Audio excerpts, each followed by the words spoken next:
thought I'd share some thoughts about an argument that we occasionally hear from certain elements of the pro-Israel camp. The argument is that the British originally promised the entire mandate encompassing present-day Israel, Jordan, the West Bank, and Gaza to the Jews, and then created Transjordan, which is now Jordan, and gave it to the Arabs. The rest was for the Jews. Therefore, Jordan is the Arab state the Palestinians are looking for, and they can celebrate their nationhood over there, east of the Jordan River. The argument is based on a lot of false history, but we don't even need to get into that. We can just observe that there is a very serious issue with the logic. Again, according to the argument, the Palestinians already have a state, Jordan. That's their Palestinian state, and something like 80% or whatever of Jordanians already consider themselves Palestinians, so what's the big deal? Stop complaining. But the fact of the matter is that there are many Arabs in the West Bank, so what are they supposed to do? Just move to Jordan? What if they don't want to? See, the argument doesn't really go anywhere, and it can be taken as a call to forcefully expel the Arabs of the West Bank to Jordan, which is obviously problematic in many, many ways. Though I do happen to think, as I've said before in other videos, that if the two-state settlement fails, we're going to be seeing some very bad things happening to both Jews and Arabs, which is why I call for a certain amount of prudence and realism when discussing this issue. But even though the Jordan is Palestine argument comes up short in many ways, I do think that there is sort of a hidden gem of wisdom in the argument, because I don't see how the conventional notion of the two-state settlement is really going to work.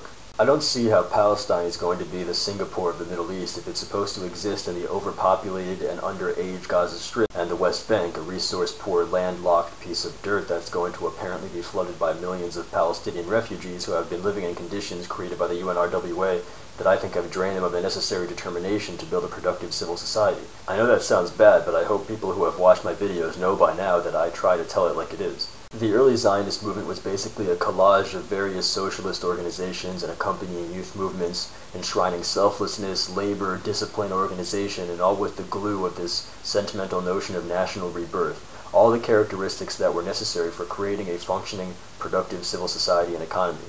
Considering that the UNRWA and the Arab states have perpetuated the Palestinian refugees as a welfare case, I just don't see them springing into action that effectively like the Zionists did when it finally comes to nation building. I want to be very clear here. I'm not saying that Arabs are incapable of this. I'm simply saying that I don't see that pioneering spirit of organization and hard work coming from people who have been coddled for all these years by a refugee organization that's basically acted as a nanny. Add to that the factionalism and tribalism that has long characterized Arab and particularly Palestinian society in that region. Again, that sounds bad, but remember that anti-Zionists love to point out that the big reason for the Zionist victory in 1948 was not some kind of divine intervention, but rather superior organization and determination on the part of the Jews that outdid Arab attempts at mobilization. I'm simply saying that this situation with respect to the Arabs still exists. And also add to that the spirit of rejectionism towards Israel, which I don't see going away anytime soon. And you can see my recent video on the PLO if you want more information about that. Now, of course, there are plenty of people out there who, upon hearing me say how ill-fated the two-state solution is, would love to preach to me about the idealized one-state solution. Just make Israel a binational state, they'll say.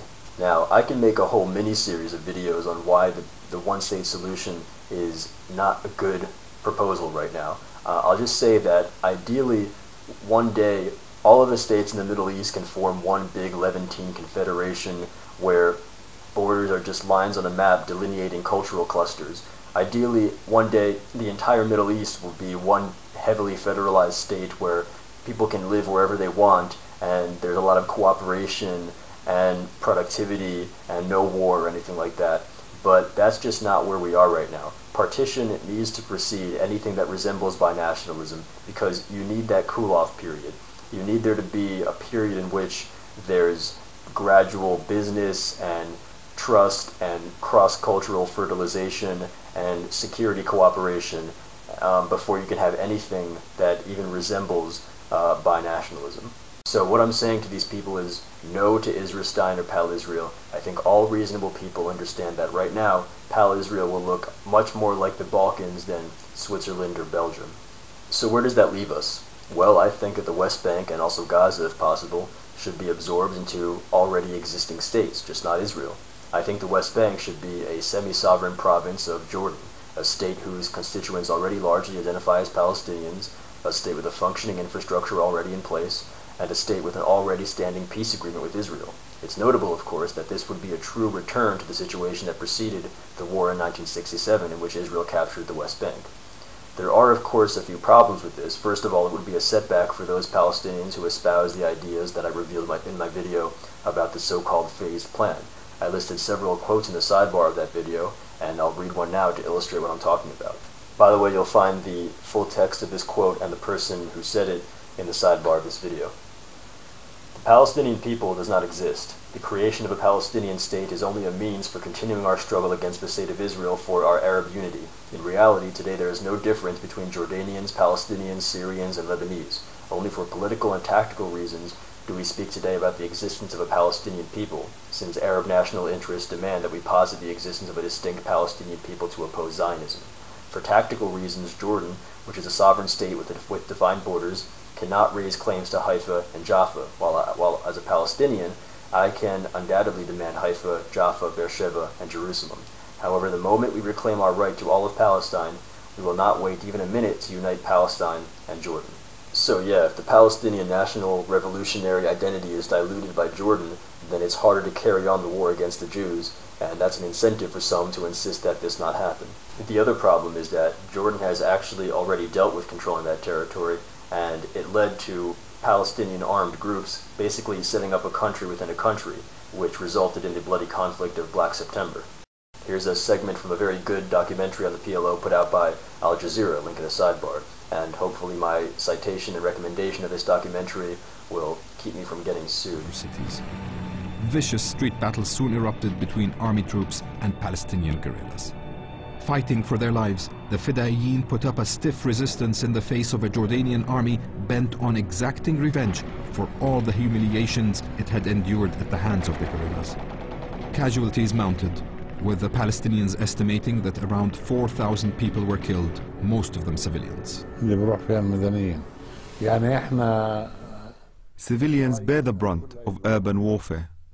We estimate that we lost around 950 fighters in Black September. And as for the civilians, Arafat exaggerates and says around 10,000 died. But the real figure is around 4,000 to 5,000 civilians killed. In July 1971, King Hussein continued his attack. The Jordanian army overran the remaining PLO bases and positions, forcing the Palestinians to capitulate. Some Palestinian fighters chose to give themselves up to Israeli forces across the River Jordan rather than surrender to what they viewed as a grim fate at the hands of the Jordanians. Henceforth, the Palestinians would term the events that led to their expulsion from Jordan as Black September. The PLO had held sway over large areas of Jordan. Now it was transformed into a broken movement in search of a sanctuary.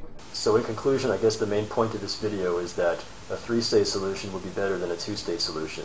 But all the proposals for settlement, one state, two states, three states, have problems. And I don't see this conflict going away anytime soon. It sucks.